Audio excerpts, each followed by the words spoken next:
Welcome again, everyone. Tonight's talk is on generosity.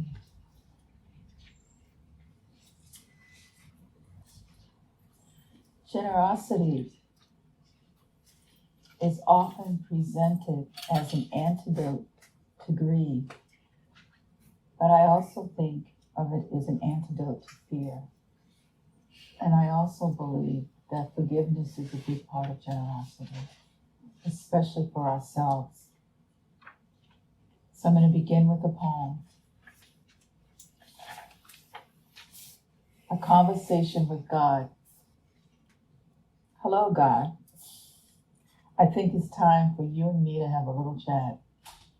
You know, I prayed year after year for forgiveness, and in your kindness, you have always loved and forgiven me, even though I keep making mistakes. But here today, while I am quiet, alone with you, and with my prayers, alone with my heart, God, I want to hear your voice. Now, Eternal One, in your omnipotence, tell me the good things you know about me. Tell me about the times my smile brought smiles to others, when my words brought love to another, the times my pleas and thank you brightened someone's day.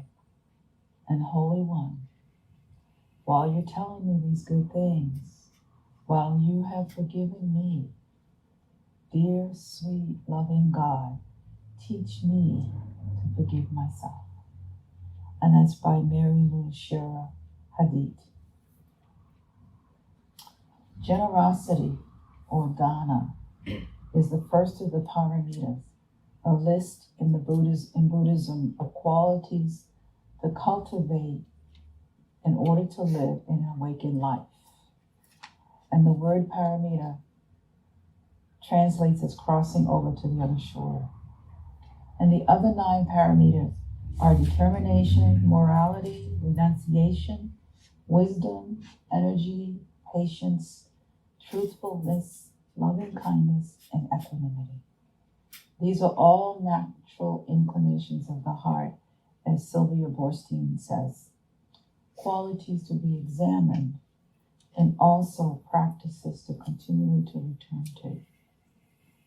These are ways of behaving in the world that create an awakened heart and a connected, compassionate community, which is what we try to do with ourselves, moment to moment to moment. Generosity is also the first practice that the Buddha gave to lay practitioners. The very first, the most important one. And consider that for a moment.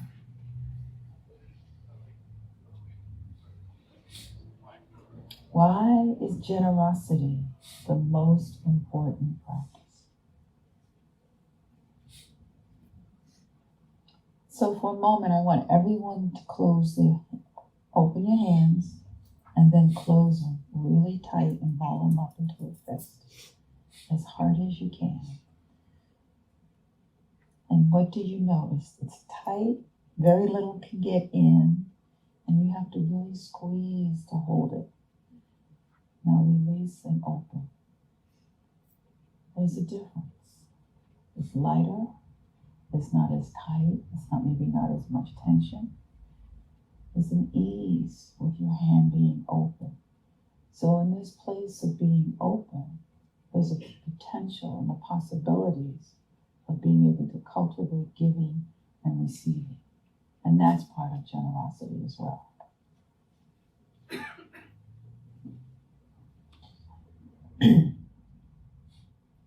So when I was saying generosity is said to be the antidote of greed, greed has a withholding, closing energy that fosters isolation in fixed states.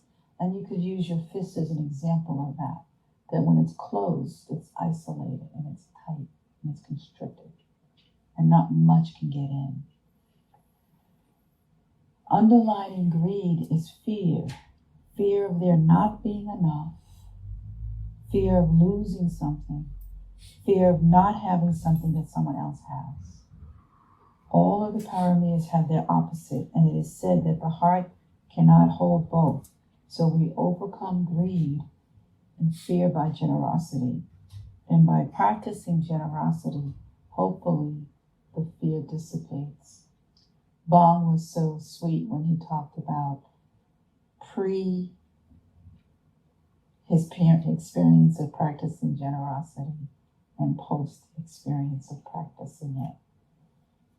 And the idea here is, how do you live your life practicing generosity? So just take a moment. With every single one of you, you have multiple roles in your life. Whether you're a teacher, or you're a brother or a sister or a cousin, or you're in a relationship, or whatever, or at work, whether you're an employee or you manage a staff, you have responsibilities. You are committed to doing a good job. You are committed to being the best auntie or uncle you can be. You're committed to being the best teacher to your students. And in your relationships, every moment you're committed because you're there with this person and you made that choice. Those are practices of generosity that we don't even think about. You show up here. This is a practice of generosity for yourself, for the cultivation of your heart, for the cultivation of the practice of causing as little harm as possible, for the cultivation of being in a world, hopefully for the greater good of all beings. So there are many ways we practice generosity that we're not aware of, and we can continue to practice and work with our fears and explore what does that mean when they come up. Is there room, a little ease for something else besides fear or the reluctance because of whatever the reasons might be? And what would happen if you were fearless? Just fierce. That's a practice of generosity. Generosity brings happiness at every stage of its expression.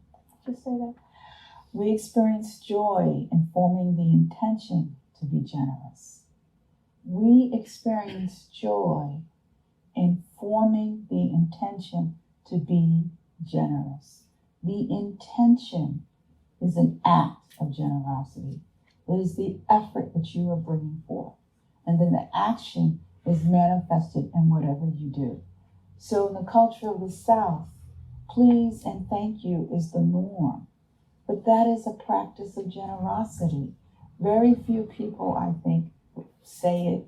Maybe they do, I don't know. Without being sincere. And when I was in the South, one of the things that's still alive and well is manners, very much so. And this man and his son I was walking to the door, and his son literally almost broke his butt trying to get the door open for me. And I was like, oh, thank you very much.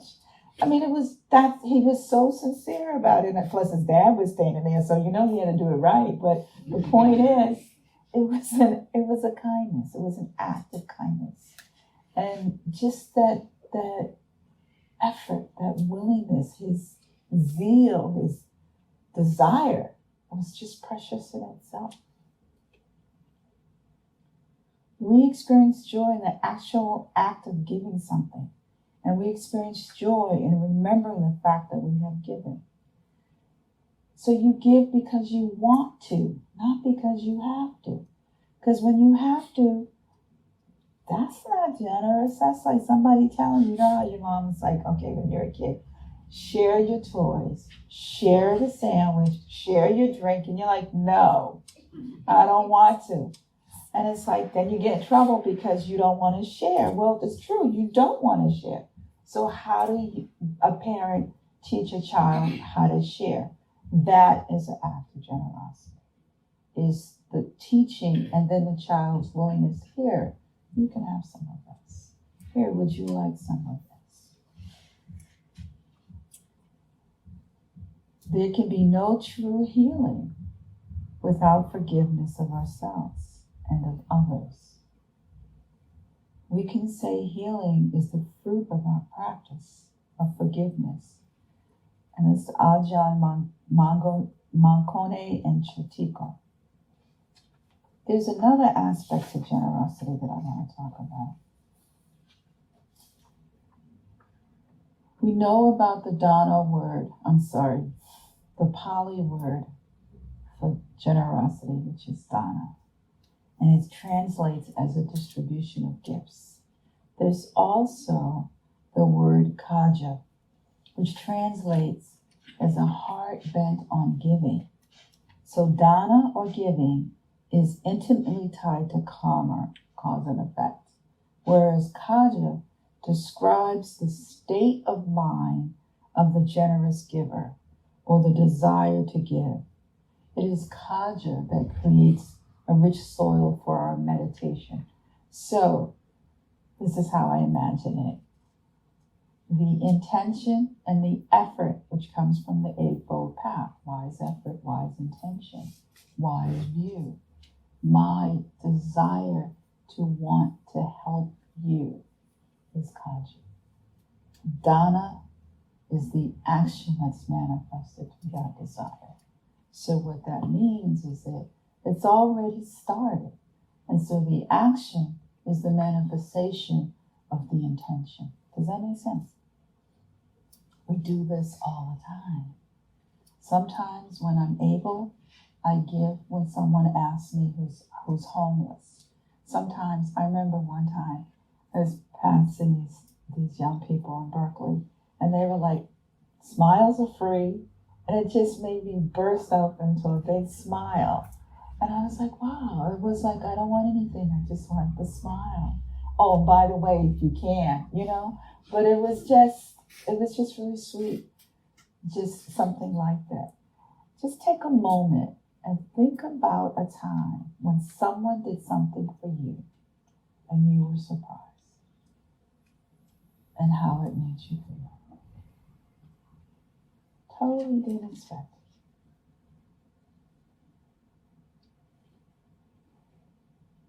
Now, think of a time when you did something for someone. Totally unexpected. And they were quite surprised. And what was their response? Those are acts of generosity. We don't have to wait for a birthday or a special occasion. It can be any time. So my birthday was this summer, and I've been around for a minute, so I decided I am going to celebrate it for a whole year. And that is a total act of generosity, because there are times when I wake up and I'm in a funk, and I'm like, oh Lord, I'm not going to get through this day. And then I remember, oh, it's my birthday. I have something to look forward to. I'm celebrating my birthday. It's like, okay, I can do this. So, use any excuse, right? But it's the idea and the willingness to share and be excited about something and be excited for someone or be excited for yourself. I mean, it's all good.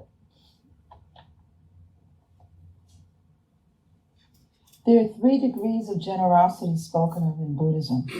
And the first degree is miserly giving. And this is when we give away that which we no longer want. Okay, like thank you, right? But how much are you really invested in this? Not much, because you really don't want it anyway, so I'm going to just give it to somebody else. It is considered miserly because giving in this way asks nothing of us. And this sort of giving is like recycling. It's valuable, but not particularly generous. And then the next level of generosity is kindly giving. And with kindly giving, we give away what we like to receive. So, like if I give you this, you'll give me that, right? And there's a thoughtfulness and friendliness in this kind of giving, but there's still an expectation that you're going to get something back. The third and highest form of giving is kingly giving. And in kingly giving, we give the very best of what we have in time and material goods, or in some cases, even our lives. That's a high bar, but I think there are ways in our life that we do that without thinking about it. We may not do it consistently, but there probably have been times in our life where we have. So ultimately, generosity in Buddhism is about non-attachment and loving kindness. We have Buddha Bingo every year as a way to raise money, and it's lots of fun. And one of the things is that's a little different than the regular bingo game is that everybody gets a gift, but the gift you get might not be the gift that you were expecting. So you get this gift, and then you got to give it to somebody else. So don't start thinking, oh, I really like this and I'm going to take it home, because it's like, oh, let's exchange. And you're like, what? But part of this practice is about generosity, and you have fun, and you get to see, attachment and clinging and wanting, and still it's a great practice. So come, support EBMC, play bingo, and be ready to exchange gifts. You will get a gift. It may not be what you're thinking you're going to get, which I think is a great practice, because it allows us to covet, see what our attachment's about, let it go, and give it to someone else, and then are we appreciative of what we get and then what we have. So it's something to really look at. Maybe I shouldn't have put the bingo in with that, but the whole point of this is whenever you're given a gift, sometimes it's what you really want, and other times it's like, this person has no idea who I am, and what am I going to do with this? I know I can give it to somebody, right? Has anybody ever thought about it like that? Has that ever happened to anybody besides me? Yeah, okay. You get this gift and you're like, what am I going to do with this? Okay, thank you for the gift. And then you're like, I'll just put it aside. My sister has a pile of gifts people give her that she doesn't use, so she just gives them to someone else, because they're really not, what she uses or needs. So she has them to give to others. In some ways, it's kind of good, because someone will appreciate it, even if she doesn't. And it's real interesting when you give a gift to somebody and they say, oh, you shouldn't have, or how did you know that this is what I needed? And you're clueless. You're like, I don't know. I just wanted to get rid of this, right?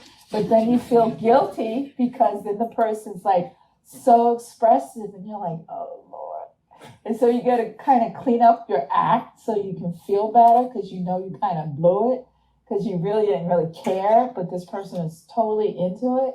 And it makes you think about, oh, I need to check myself, right? So has that ever happened to anybody else besides me? Okay, so I'm not the only one that happens to.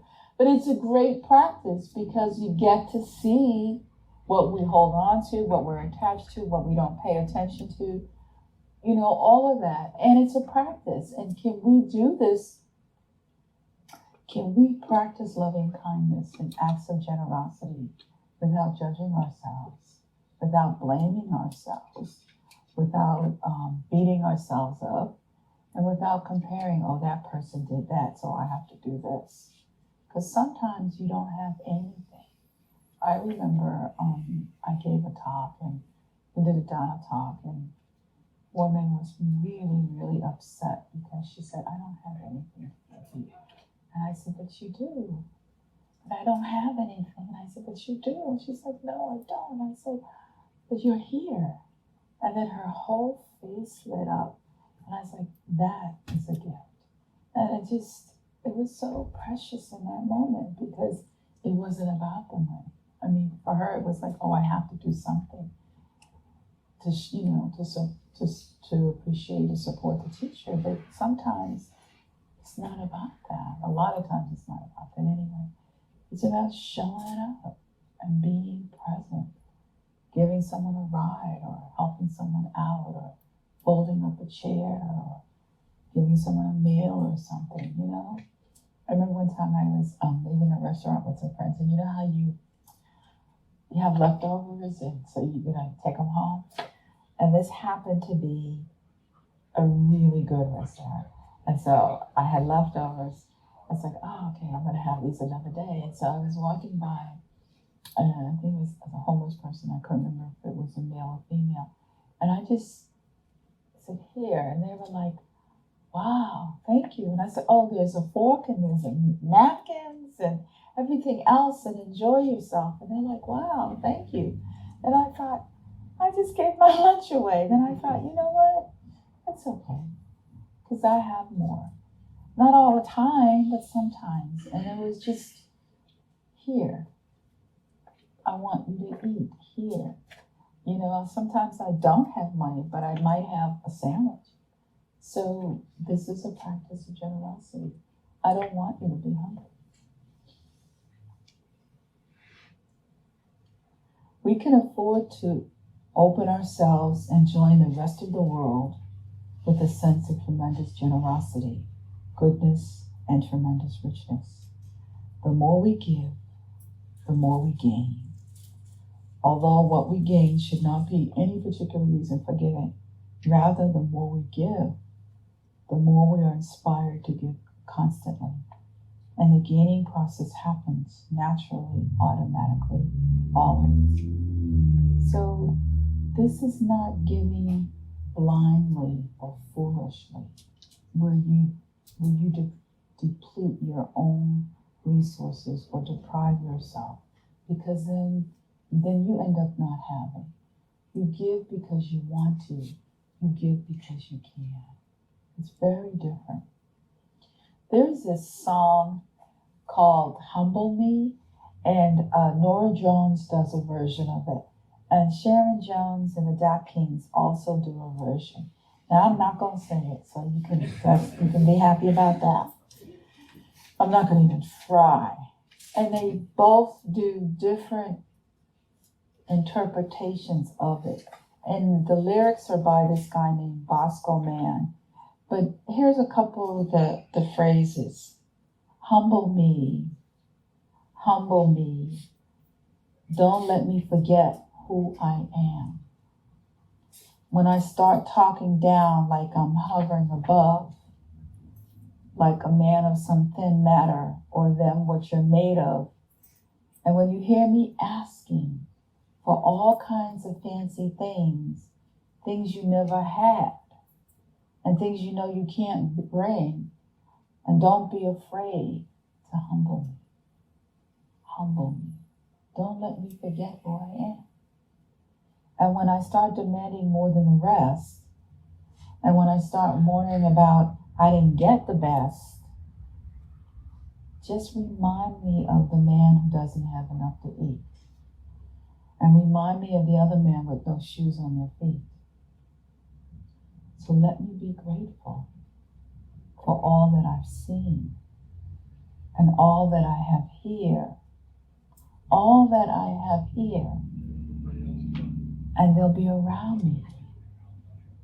Make me grateful for my voice, that I might lift you up.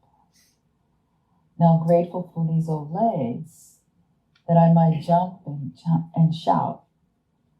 And grateful for the soul, grateful for the music that puts my soul on high.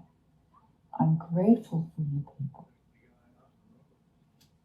Oh, please, let me be humble. Humble me.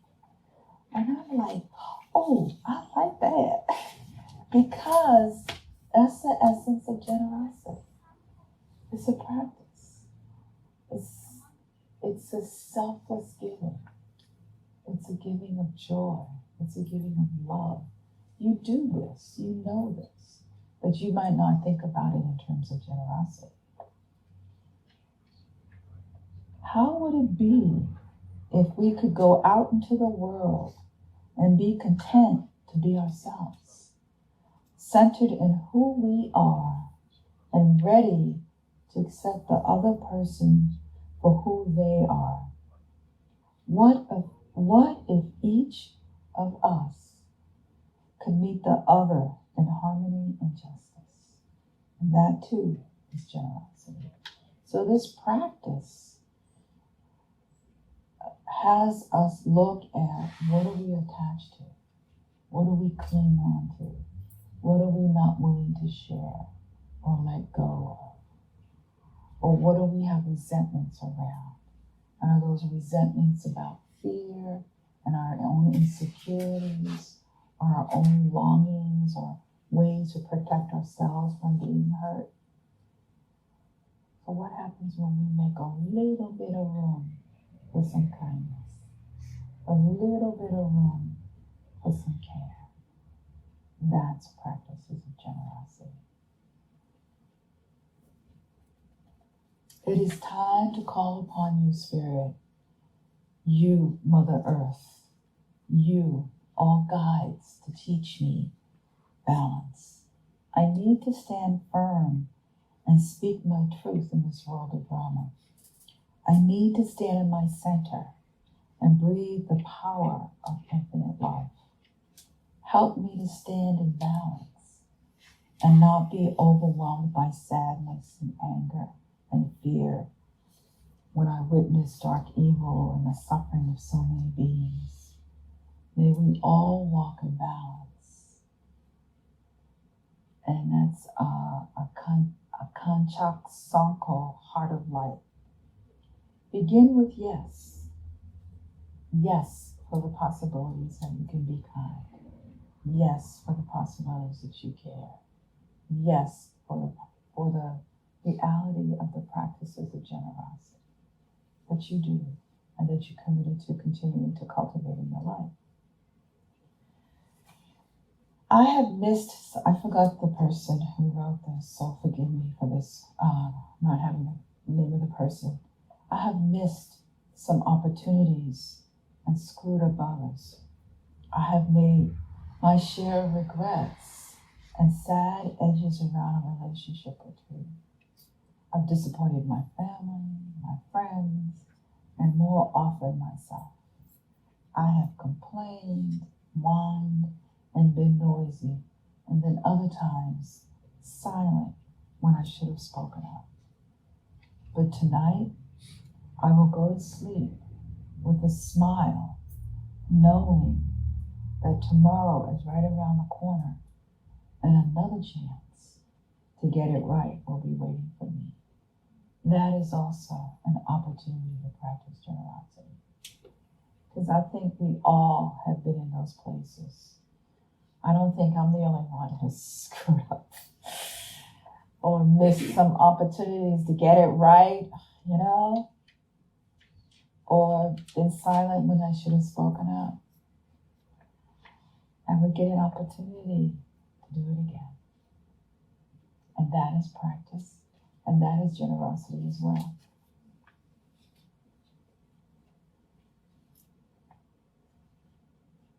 Let's see.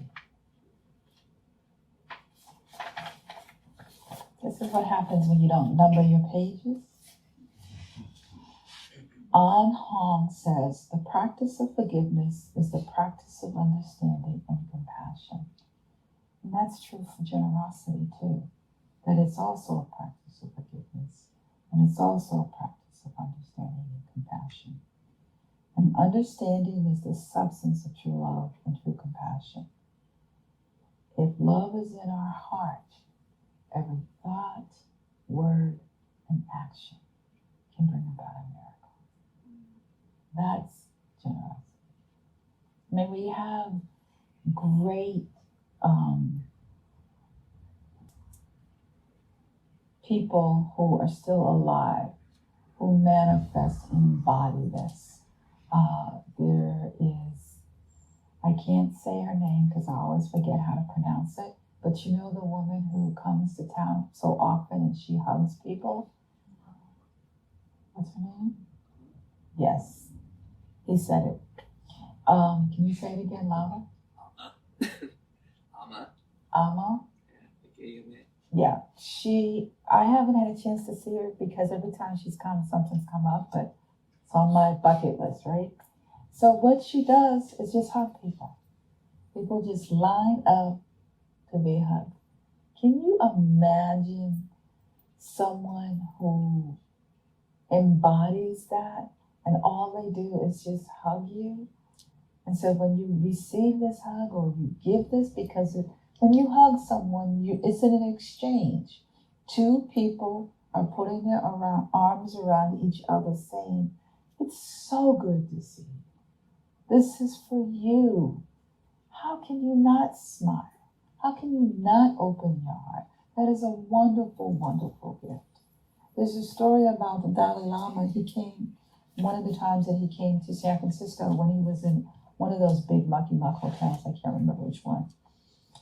He asked to meet everyone that worked there. Not just the concierge and people in the front. Every single employee, the janitors, the maids.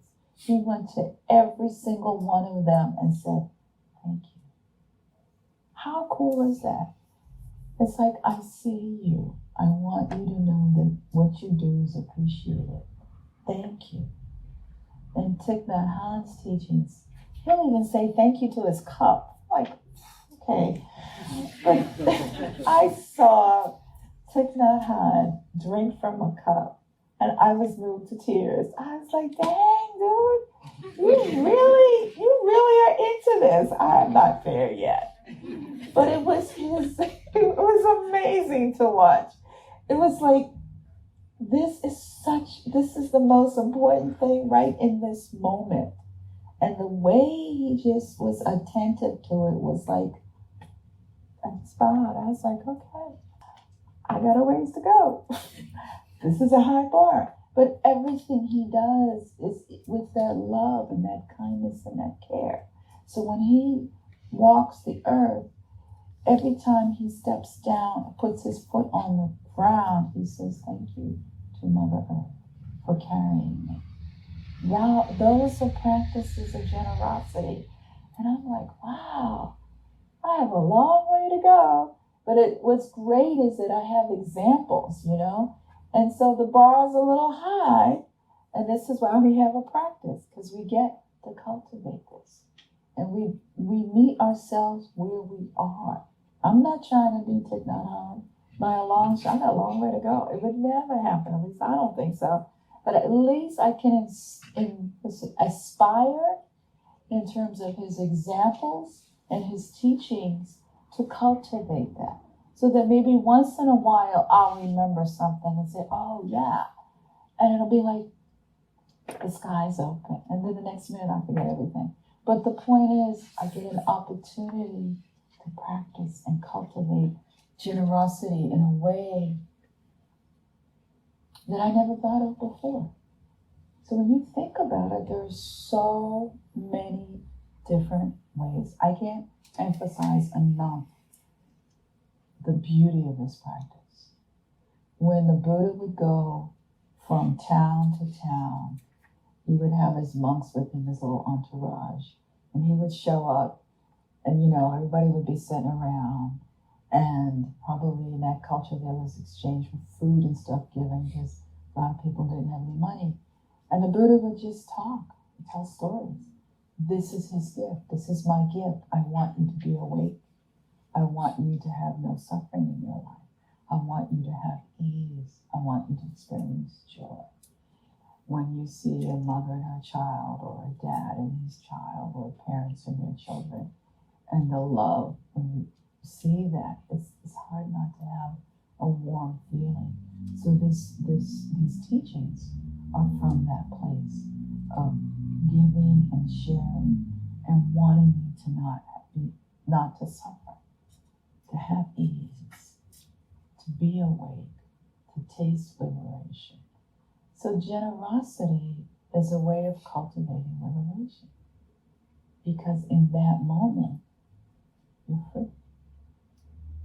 That's all. Here, this is for you. And this is for you. And this is for you. In this moment, that is for you. I'm going to leave you with this poem that I say a lot. And you can easily find it on this person's website. And then I'm going to open it for questions or comments or anything you want to share. As soon as I find it. Okay, And it's by Rebecca Del Rio. And I love, can I say this again? One more time, I love this one. And it's called Con Brazo Llenos, and arms full. Gratitude means showing up on life's doorstep. Love's threshold, dressed in a clown suit, rubber-nosed, gunboat shoots flapping. Gratitude shows up with arms full of wildflowers, reciting McEwen or the worst of Neruda. To talk of gratitude is to be the fool in a cynic's world. Gratitude is pride's nightmare, the admission of humility before something given without expectation or attachment. Gratitude tears open the shirt of self-importance and scatters buttons across the polished floors of feigned indifference, ignores the obvious and laughs out loud. Even more, gratitude bares her breasts, rips open her ribs to show the naked heart, the holy heart. What if that sacred heart is not, after all, about sacrifice? Imagine it's about joy, barefoot and foolhardy, something unasked for, something unearned.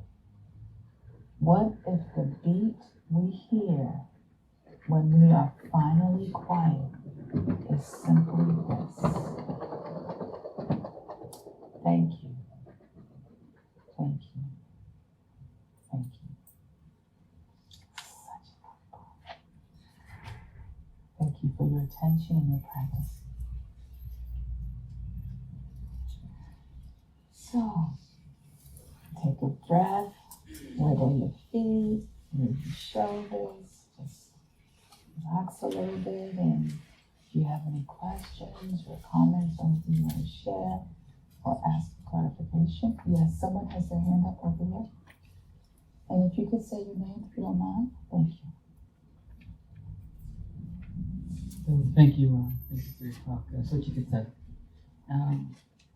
My question, I guess, goes along the lines of, I understand intentional giving and intentional generosity and having it connected with that, but how can we, as people of color in a society that values obedience, look at morality and without defining morality ourselves, or how does that play into the current paradigm? So let's see if I understand your question. How does morality play into the practice of generosity for people of color, given the grand scheme of things? And how are you defining the grand scheme of things? Maybe just give me a headline so I have a nice sense of what that means. I don't know if I can do the grand scheme of things headline, but it's more about the sense of morality within the structure of obedience to the mainstream culture. Okay. This is an example of a very easy question.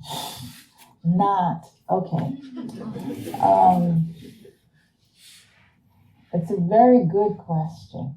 One of the things that I am excited about, but I am always a little reluctant, because when I come and teach the POC group, I'll say, okay, it's open for questions.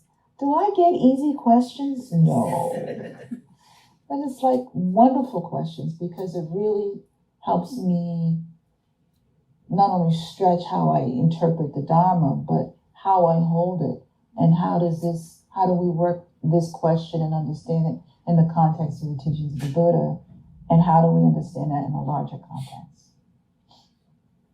So in the context of the Buddha, we have the ethical guidelines, which are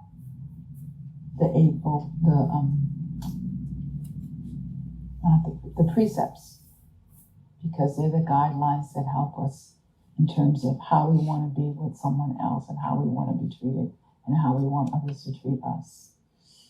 We also have the precepts, the three jewels, the Buddha, the Dharma, the Sangha, which form the basis of the teachings of the Buddha. Now, when we look at, in terms of obedience to the larger society, I'm not so sure I can wrap my head around obedience to the larger society, but I think I understand it in the context that we have, what I understand is how we're raised, influenced by our own family, and then what we learn when we go to school and what we learn when we go out in the world. And then the larger society sometimes smacks up against some of that because it seems like it's in contradiction. So that's how I'm interpreting what you're saying so far. My belief is there's got to be a way that how we are in the world is honoring and is one of integrity. So that when we have to deal with those hard places, which there are plenty all the time, just today even, how do we hold ourselves in relationship to situations and contradictions that make us feel helpless and powerless, or frustrated and full of rage? I don't know. There's no easy answer.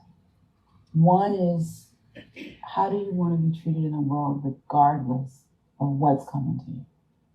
So this ideal, this philosophy of the teachings, which is to cause no harm or as little harm as possible, is a tenet to hold around morality. And so this could be a place of, this is how I am in the world. This is how I walk in the world. Let my actions reflect that. That doesn't mean that it's not hard. And this is the beauty of the practice, because we have the practice to fall back on to, when it's hard, let me remember kindness. Or when it's challenging, let me take some time to come back to myself, because I might do something that I regret, which can happen. So how do we continue to walk in integrity and integrate or walk with the Buddha's teachings and be in this world? And it's a hard call. In an absolute realm, there's none of this anyway. But we don't live in absolute. We live in the real world. And the real world can be very painful. And for many of us, it can be painful all the time. So when we have moments where there's some ease, that's when we know, or at least I like to believe, that we have an opportunity to make it different, or feel differently, or be differently. So this practice of generosity is not this pie in the sky, like everything is wonderful with the world, because it's not. But it's a practice of, like I said, this high bar. It's a practice of, this is how I want to be all the time. It doesn't mean I'm that way all the time. I'm so barely there. But the point is, I get an opportunity to want that and to be that way. And so that's how I walk in the world in relationship to morality and to the isms and places where sometimes the wall is there and there doesn't feel like there's any room. Then I look at another way. How can I be in the world? That this is one way, and this way is a way of suffering. But it doesn't have to be a choice I make to be. So you can be in prison and be free. And so I hold it true that when those places get really, really hard, I still can be free in myself, even with it being difficult and painful, because there is suffering. And there is an end to it. And we live in this world. So that when we do the forgiveness practice usually is first for ourselves, and then there's the forgiveness practice for those who have harmed us, and then there's the forgiveness practice for those that we have harmed, and then this is a piece that Larry brought in, Larry Yang, which is forgiveness practice for being with what it is that we can't do a damn thing about. And can we hold that and hold that in a place where the potential of something being different can happen? And that's how I hold it. So I hope that's helpful. It's a little different than, I'm not sure I answered your question. I hope I at least touched on it. But I hope that helps a little bit. Gives you another perspective to think about it in a different kind of way. Yeah? Thank you. Hey everyone, if you could remember to put the mic close to your talking operation. Thank you. My name is Viviana. Hi, Viviana. And I really like to talk, and I completely agree with it. Like you say, it's a high bar, but we always have an opportunity to work on it. But I felt in myself a sense of guilt that came up. It's like, oh, have I been doing that? And I feel like, especially in the last year, I've been intentionally withholding and not being as open and generous. But then I started thinking and remembering that there's an aspect to this conversation that is also a cultural aspect. That is not that it contradicts your teachings, but it's sort of like some of us start at different places, right? And as women, as people of color, as a Latina, we've been socialized, conditioned to give too much of ourselves, right? To the point where it harms us, and then it harms others afterwards. But and then it's also in the culture, it's expected of us to give too much or to give of ourselves all the time. And so for me, it's been a practice of learning, and this year intentionally practicing to hold that energy for myself and be generous with myself. And there's guilt in that, especially when we're having this conversation. And I know that is not a contradiction or an opposition, but it's just that culturally, sometimes we're starting off in different places. And sometimes part of the journey is learning to undo certain things. So it can be confusing when we're talking about just learning to be more generous, when sometimes some of us need to learn to be a little less generous. Does that make sense? Absolutely, and I want to say thank you. Who says that saying no is not an act of generosity? And I have to agree with you. In a lot of our cultures, I know mine, I get crap all the time about you're selfish. And I'm like, oh, Lord, here we go. And it's like, can I say no and be okay with that? And so there's another piece to this practice of generosity is, can I say no and not feel guilty? Because we're changing the paradigm. It's not just being a strong Black woman or a strong brown woman or strong Latina woman or strong Asian woman. It's like, you know what? I get to say no. And that it's okay. I can model to my daughter, no, you don't have to say yes to everything. You can say no. And you can pick and choose what you want to say yes to. Because that is also a practice of generosity, of where you put your energy, so that when you put your energy there, it's real clear this is what you want to do. And that to say no is to say it's okay. This too is a gift. And it's a gift that's a little foreign because for some of us it's a contradiction. And my grandmother's rolling over in her grave now, but she'll get over it. It's like, I get to say no. And I'm not doing this from a place of ego. It's like, I'm tired. I don't have it. My energy is not there for that. I get to choose where I'm going to put my energy, so that when I do step into whatever I'm doing, I give it fully, and I give it from a place of joy and not resentment and pressure. So leave me alone, back off, and it's okay. So take even longer if you need to, and say, this is what I'm modeling, is a new paradigm. This is a gift of generosity. This is a practice of generosity. I can't remember who said it, that I'm sick and tired of being sick and tired. That holds true for all of us. So to say no is so fierce and so courageous for so many of us as people of color, whether we're males or females, because women get one rap and the men get another. And it's like the pressure can be too much. So I'm taking the pressure off. I'm giving you permission to take the pressure valve off and say no, not now. I'll get back with you. I'll let you know. Thank you for asking.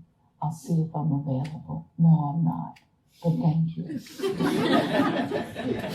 Hey, you can do it with a smile. And people are like, ooh, but that's them. So thank you for that. I forgot to mention that part because that's some of the hardest practices. Is saying no. We get to have boundaries. We teach our children, like, knock on the door. No is no. So we get to practice it in our life too, as adults.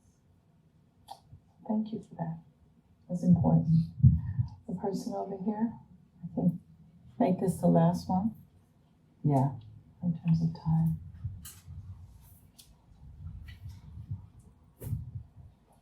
I hope I give you an easy question. I hope so too, but let's see what happens.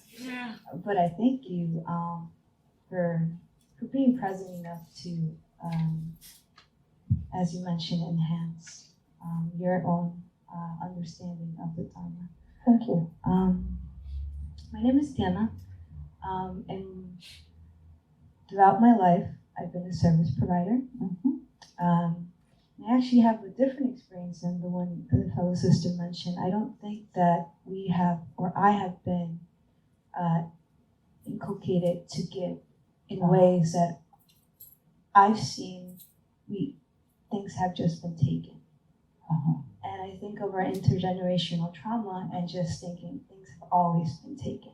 And we've never, or I don't think we had a lot of agency in giving.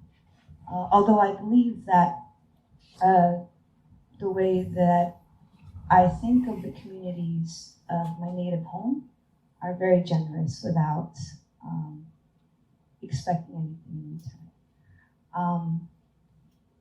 Going back to the service provider part, I always wonder the difference between charity and generosity. And I think there's a very fine line. I'm still trying to understand that. Sometimes I think that our giving cripples people, or that we become codependent in giving in ways that might have the right intention, might not be expecting anything, it might not take a lot from us. But I'm confused. So if you, however you can, what you can, I would appreciate any insight on that. Thank you. We have 2 minutes left. Such a wonderful, wonderful question. Complex, complicated, and another piece to this whole generosity thing, coming from a different perspective. I appreciate you bringing the intergenerational piece. And you also said from back home, and where's home? Home, I was born in Oaxaca, but my mom is from the coast, which is African colonies, people's found liberation, and created their own communities. And my father is from Tehuantepec, and it's a matriarch society. So that's that. So thank you for that. so there are so many nuances in your question. It's like, I only have a little bit of time, and I'm just gonna go like this a little bit. This piece around intergenerational is so crucial because in some parts of our community, there's talk that we haven't done enough. And then there are other parts where we do too much. And like in the Black community, like a lot of the older women, there's this thing about we cripple our men because we baby them, and we make the women so strong that they don't have any feelings. That's changing, but that's still there. And a lot of that comes from survival, because that's what had to happen. There's a different way it needs to happen now that can bring a softness into that. And yet we need to recognize, when does generosity go into charity? And lose sight of what the intention was and then the outcome. Because I think of that crab in the barrel syndrome, where, you pull people down. That's another piece to what you're addressing here. So this complexity of generosity is just, whoa, it's another piece. And it is complex. And I was going to make this comment, and I'm thinking, am I being ageist? And then I'm like, no, I'm going to take my role as elder and say, I've been around for a minute. And what I see is that there are different configurations of what you're talking about. That some of it looks like some people aren't doing enough. And then there are other places where it's like, you know what, you're doing a little too much. And then in other places, like, you need to just back off and let this person fall on their face and get up and do it on their own. So we got some of that going. So all of this is part of this. And I think that this understanding of generosity, bringing in the nuances of culture and oppression, adds to the vastness of how are we defining what generosity means. So the Buddha gave us one perspective through his lens and his culture and his time.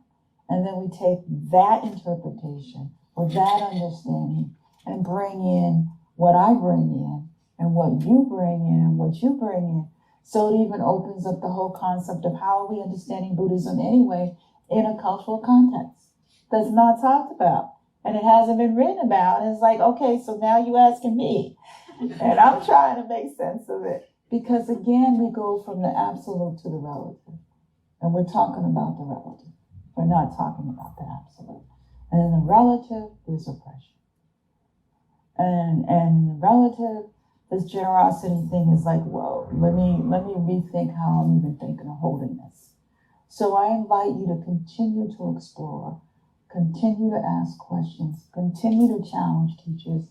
If you don't like the answer, you can say, hey, that question wasn't answered. Or can you say more, or can we meet so I can have a deeper understanding? Because I think it's like this. Because that's what happens sometimes, is that the question doesn't get answered. And you're like, wait a minute, you didn't answer. What are you talking about? That has nothing to do with what I just asked you. All of that's to say is that when we bring in oppression, and we bring in culture, and we bring in gender, and we bring in trauma and intergenerational trauma, there's no question that we have suffered, all of us. And there is no question that healing needs to happen and that there's an end to suffering. It's how do we hold the complexity of understanding that? And that's why it can be confusing, and I can understand that. So like I said, I've been around for a minute and I've seen changes, and still my bias is at the underlying core of human kindness gets short-shifted. And that's an area where we need to cultivate more of that. And if we were to let the news be our only eyes and ears, then we'd be very, very, very unhappy. And we would suffer even more. So when we hear about stories and we hear about people who are doing things that make a difference, that's the practice there. And that gives us more information to help understand the complexity of oppression in our culture in relationship to generosity. I don't have any answers. I have questions and I explore and I wonder and I ask people and I try to be open-minded and hear something else. Oh, I didn't think of that. So I invite that as a gift, as a practice, and know that I struggle with the complexity of these questions as well. And I thank you for bringing them to the table. I thank all of you for your questions and just being real, y'all. Thank you all for your practice and your teaching. So for those of you who don't know what dedication of merit is, it's wonderful. It's just like a short prayer. You can say it anywhere, anytime, for anyone, including yourself. So when we dedicate merit, we are including ourselves, even though we might not think so. And the merit that we dedicate is sort of like karma, cause and effect. So, like when you, I don't do this well, my rocks always fall in the water, but you know how you skim and the water goes like that? Well, the idea is that the intention of the merit that we offer, it goes like this, which is part of this whole idea of generosity to beings everywhere who suffer, that our intention is to offer that whatever we're doing in our practice, that it sends that ripple effect out. So just take a moment and stand. You can sit with your eyes closed or not. For the effort that we bring to our practice of understanding and cultivating generosity, we dedicate this merit to the liberation and healing of all beings in all directions without exception. May all beings be protected from inner and outer harm. May all beings live with ease and well-being. May all beings love and be loved. And may all beings be free from suffering and its causes and conditions.